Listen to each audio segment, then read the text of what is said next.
ನಾವು ಕಳೆದ 2 ದಿನಗಳಿಂದ 3 ಬೇಡಿಕೆಗಳನ್ನು ಮುಖ್ಯವಾಗಿ ಇಟ್ಕೊಂಡಿದ್ವಿ.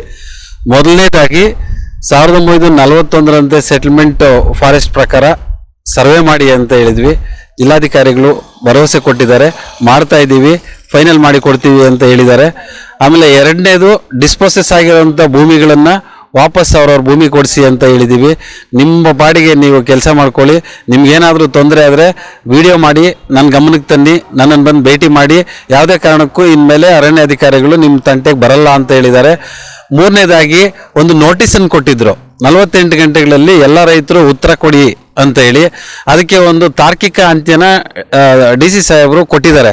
ಏನು ಅಂತಂದರೆ, ನಾವು ನಿಮಗೆ ಸಹಾಯ ಮಾಡೋದಕ್ಕೋಸ್ಕರ ಆ ನೋಟಿಸ್ ಕೊಟ್ಟು ಯಾರ್ಯಾರ ಜಮೀನು ಎಷ್ಟು ದುರಸ್ತಿ ಆಗಿದೆಯಾ, ದುರಸ್ತಿ ಆಗಿಲ್ವಾ, ಅಥವಾ ಫಾರ್ಮ್ 57 ಏನಾದರೂ ಅರ್ಜಿ ಹಾಕ್ಕೊಂಡು ಉಳುಮೆ ಮಾಡ್ಕೊಂಡಿದ್ದಾರಾ ಅನ್ನೋದನ್ನ ತಿಳ್ಕೊಂಡು ನಿಮ್ಮ ಜಮೀನುಗಳನ್ನು ನಿಮಗೆ ಕೊಡಿಸೋದಕ್ಕೆ ಸಹಾಯ ಮಾಡೋದಕ್ಕೋಸ್ಕರನೇ ನಾವು ಆ ನೋಟಿಸನ್ನು ಕೊಟ್ಟಿದ್ದೀರಿ ಅಂತ ಹೇಳಿದರು.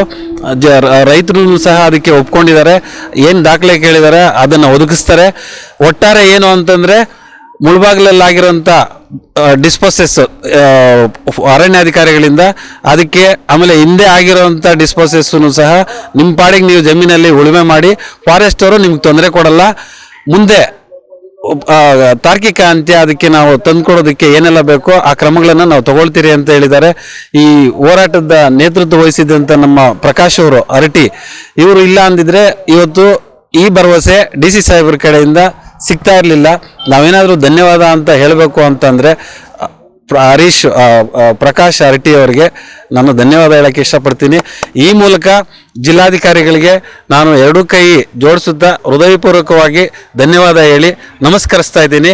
ರೈತರಿಗೆ ಸ್ಪಂದಿಸಿ 2 ದಿನ ಕಾದಿದ್ದಾರೆ, ಬಿಸಿಲು ಗಾಳಿ ಅಂದೆ ಇಲ್ಲಿ ಒಣಗಿದ್ದಾರೆ ಅನ್ನೋ ಕಾರಣಕ್ಕೆ ಇಲ್ಲಿ ಬಂದು ಒಂದು ಉತ್ತಮವಾದ ಭರವಸೆ ಕೊಟ್ಟು ಎಲ್ಲ ರೈತರ ಮುಖಗಳಲ್ಲಿ ನಗುವನ್ನು ತರಿಸಿದ್ದಾರೆ. ಅದಕ್ಕೆ ನಾನು ಮತ್ತೊಮ್ಮೆ ನನ್ನ ನಮಸ್ಕಾರಗಳನ್ನು ನಮ್ಮ ಪಕ್ಷದ ಪರವಾಗಿ, ರೈತರ ಪರವಾಗಿ ಅರ್ಪಿಸ್ತಾ ಇದ್ದೀನಿ ಸರ್.